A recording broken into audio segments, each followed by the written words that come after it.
Thank you for joining us.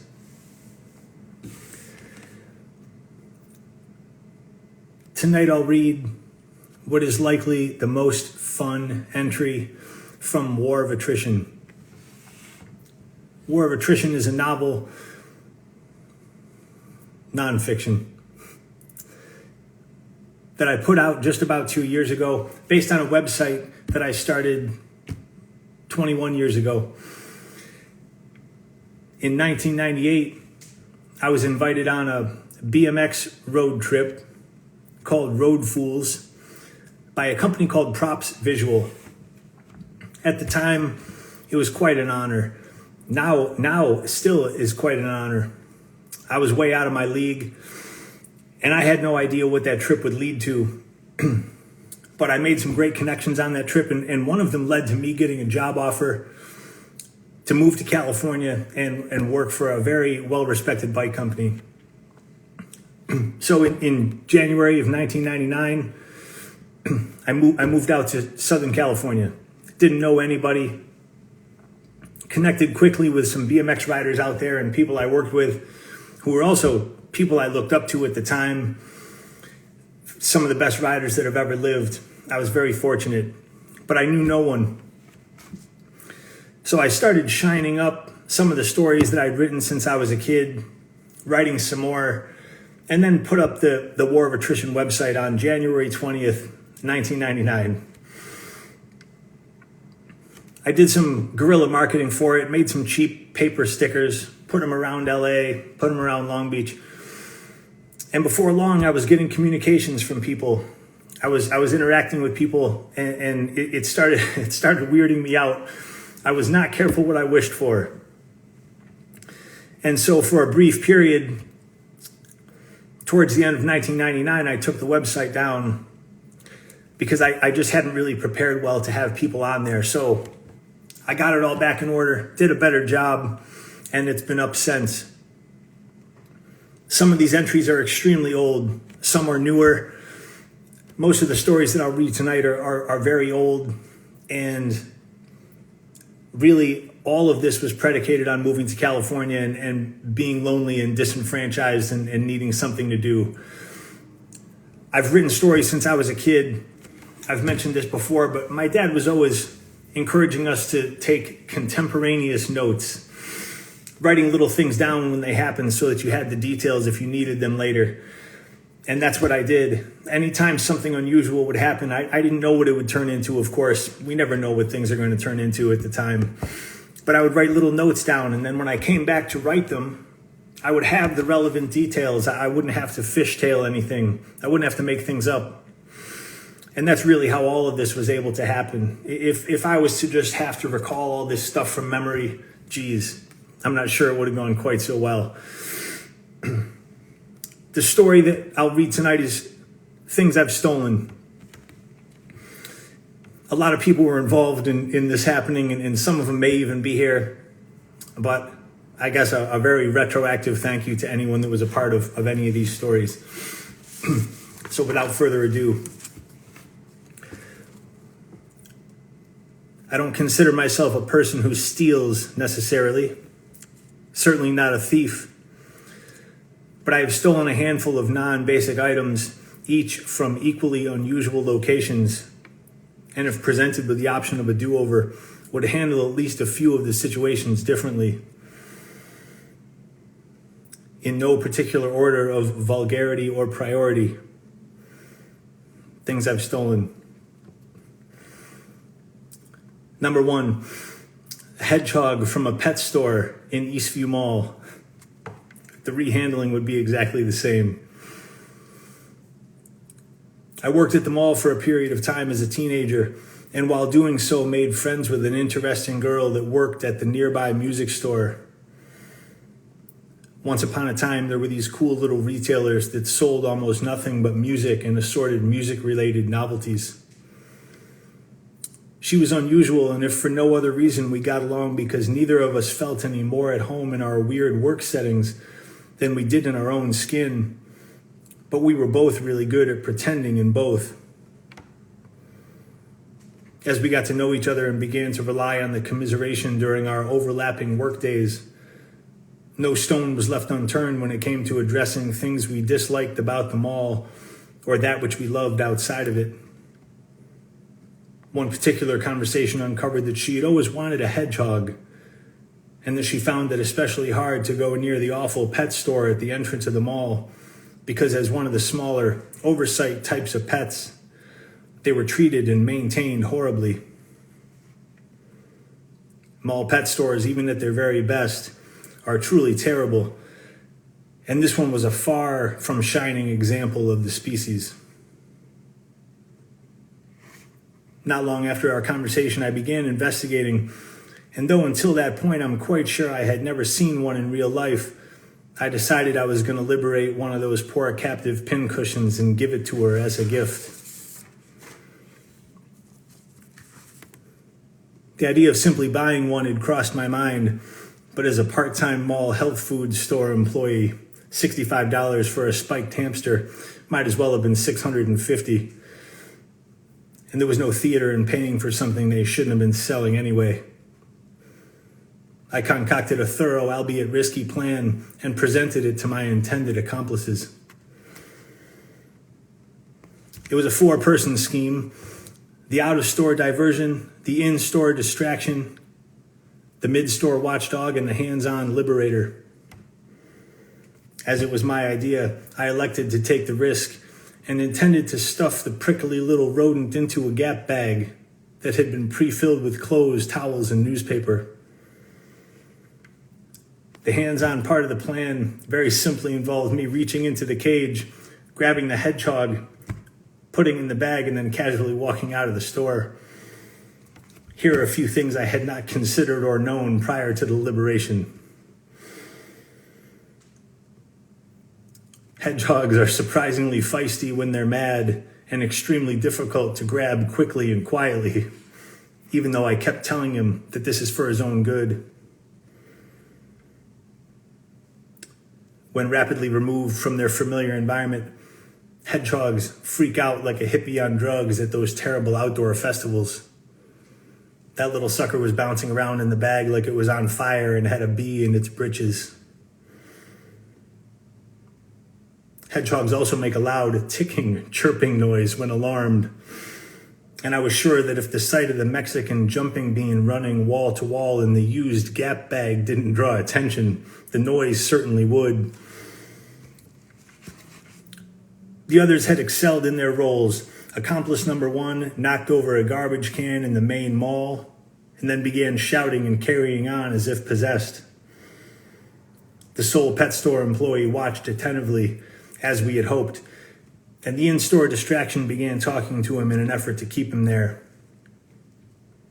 The watchdog gave me the signal, and then I began the most ham-fisted theft of a hedgehog ever to go on record. Somehow, between the screaming kid with an afro in the main wall, the bizarre conversation initiated by accomplice number 2, and my uncanny ability to act normal when things are anything but, I managed to walk out past the employee with a gyrating, clicking, and now blood-covered Gap bag containing a hedgehog that would be given as a gift that very same day and in the very same wrapping paper. He was appreciated completely, especially when accompanied by the story of his escape, given the name Elliot, and lived happily for nearly a decade after his sketchy but successful release from captivity.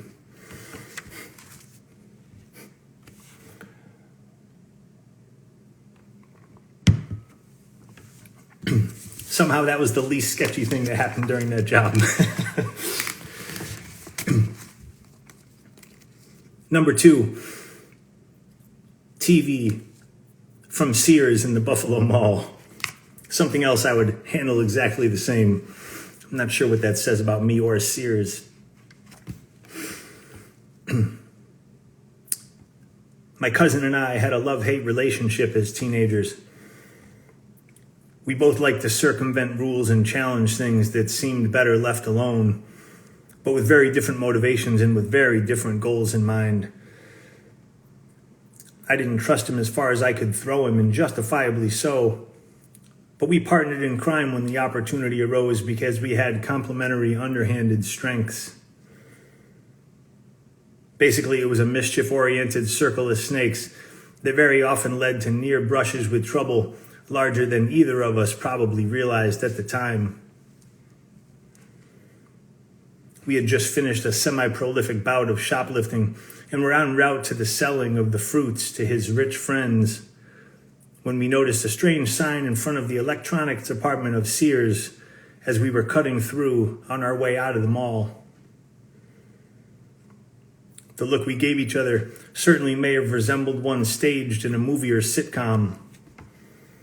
Confused but curious, pleased but suspicious.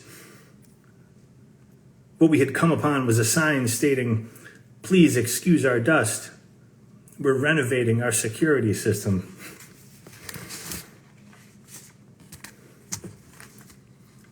Nearly unbelievable still to this day, but there it sat, baiting us to see what it really meant.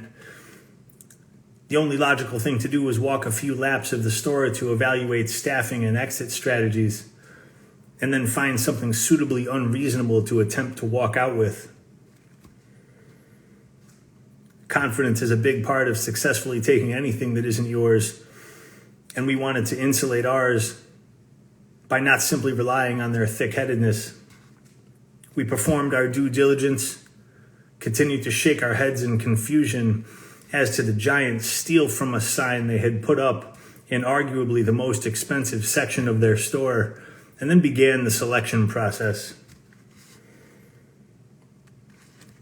We decided, based on both youthful exuberance and misguided confidence, to attempt to lift up and take out a large flat-screen TV. Flat-screen TVs were very new at the time, and the one we had our eye on was not cheap. My cousin knew that his one friend was moving into a new apartment that very week and was sure we could get at least half of the retail price from him in cash. If it worked, it would be more money than I ever had at one time. A quick trip to a payphone in the mid-portion of the mall confirmed it. And all of a sudden, we had both a timeline and a buyer for our highly questionable, yet-to-be-attempted plan. For some reason, in our heightened state, cookies seemed like the best use of our time. After sharing and inhaling a bag of what contained probably 30 tiny chocolate chip cookies, they came in bags of 12 or 24, but the girl at the cookie store liked us. We decided that the idea wasn't going to get any better and to just get on with it. The plan was simple. Walk into the electronics section, look around a bit, and act as if we were waiting for someone. Say hello to at least one of the employees working the area, and then pick up the large box containing the TV and walk out the double doors located not 50 feet from the sign that birthed the entire idea. We needed to keep our heads up, walk slowly, and even voluntarily set the box down and joke with each other once during the trip. Teenagers in the midst of stealing a giant television, we thought, wouldn't be patient with the process of removing it from the store. Who knows if it worked? But giving any onlookers the feeling that we weren't stealing seemed like an important consideration. I was walking backwards and he was walking forwards, and so I got the final view into the electronics section and the adjoining aisles of the store. No one even really looked at us. People's eyes passed over, but none set. And the mixed feeling of my back hitting the exit door was one of relief and confusion. We weren't out of the woods yet, but once we crossed the threshold, the chance of anyone coming for us dropped exponentially. Once we cleared the doors, we walked to the nearest loading dock and placed the box on the adjacent curb. For as potentially disastrous a situation as that could have been, the finale was about as uneventful as it could have been. My cousin's friend showed up on time. We loaded the box into the back seat of his car, and he paid us in cash. We ended up with $325 each. At the time, it might as well have been $3,000. We collected ourselves, made our way back to the front of the mall, and called my aunt from a payphone to come pick us up, like nothing had ever happened.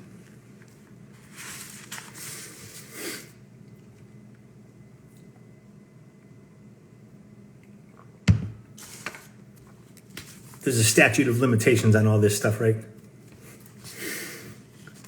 Number 3, the Welcome to Vermont sign. When I wrote this, I reconsidered whether I would do things the same or differently. And when I put this in print, I had said that I would do this one differently. Now, reflecting on it even further, I would do it the same because I would be better at getting that sign down now, and I certainly wouldn't be trying to put it in the back of a fucking Honda Civic.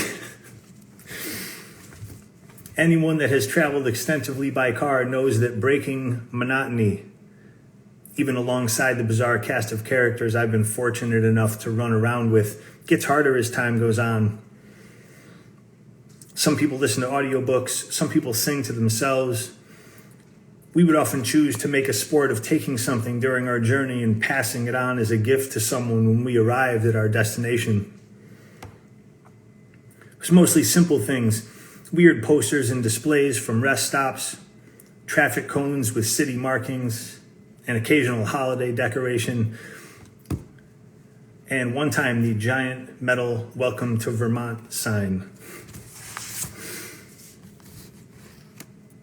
We would frequently overestimate our navigational abilities and underestimate time and distance, and end up with abnormal amounts of ground to cover in troublingly short amounts of time.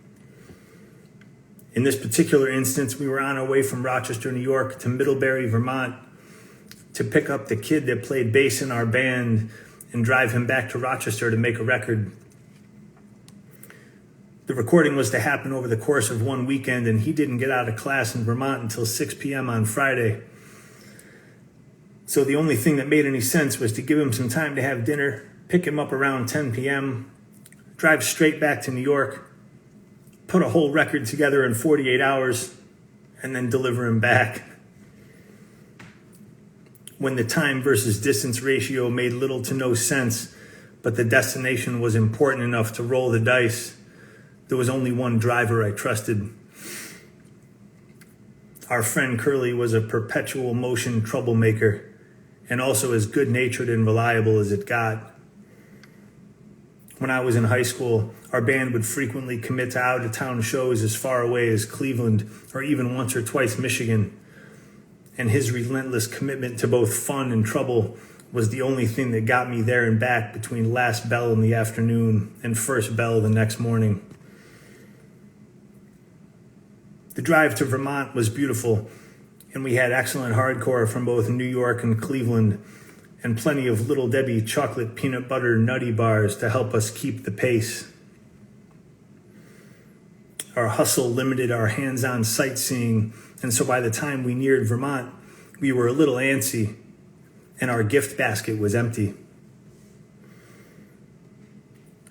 Conversation turned to what we might give away at a show we were playing a few weeks down the road that was starting to look like it might be a big one.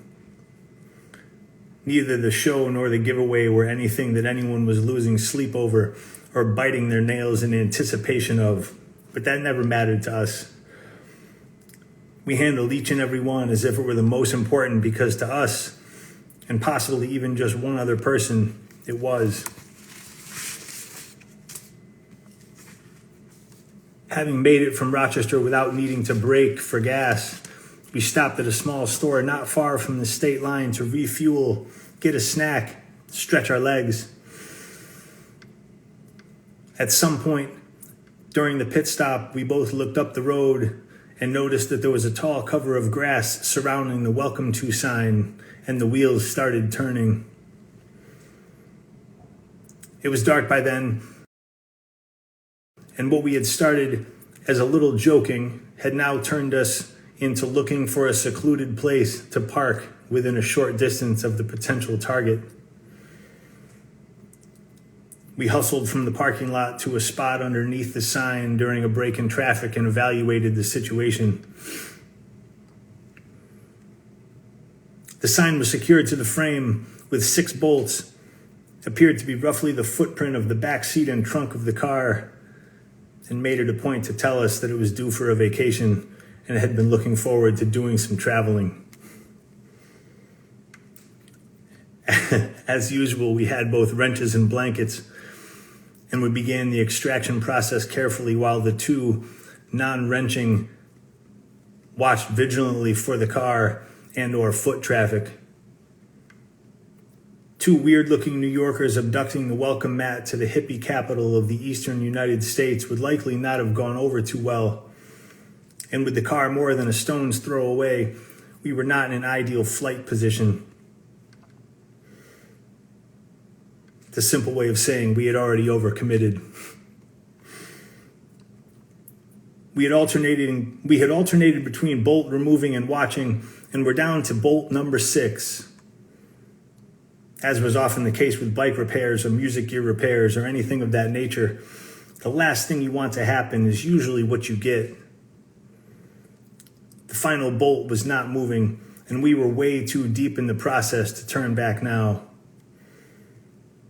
The sign was hanging crooked and forward, and we had been working on it for nearly an hour.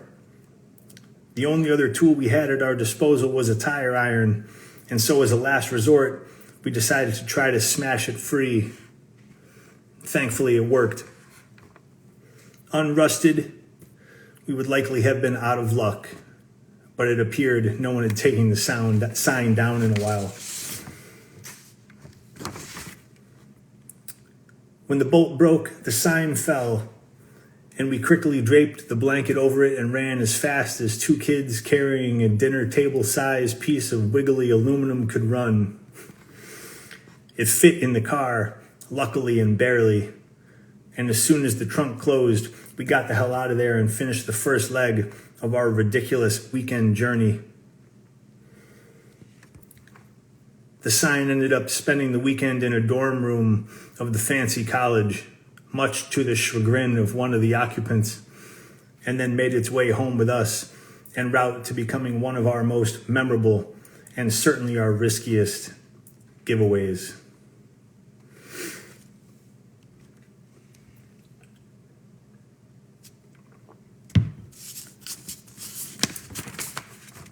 Thank you for listening.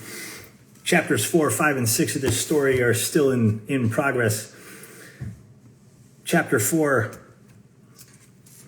will outline how we took a full-size manger scene in the back of my Chevy Cavalier station wagon and used some of it on stage as props for the next several years.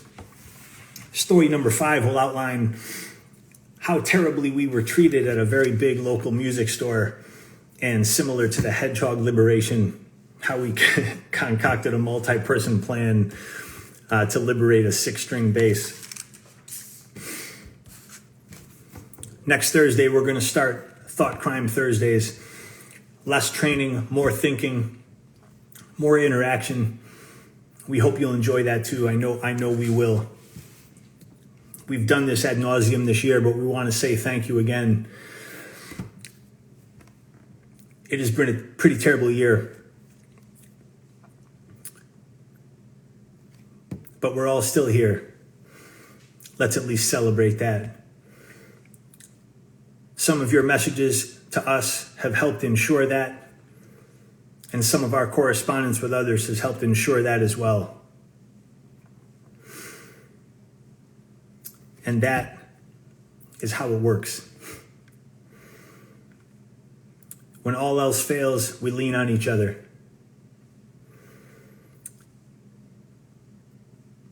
Never above you, never below you, always beside you. Thank you. And we'll see you again soon.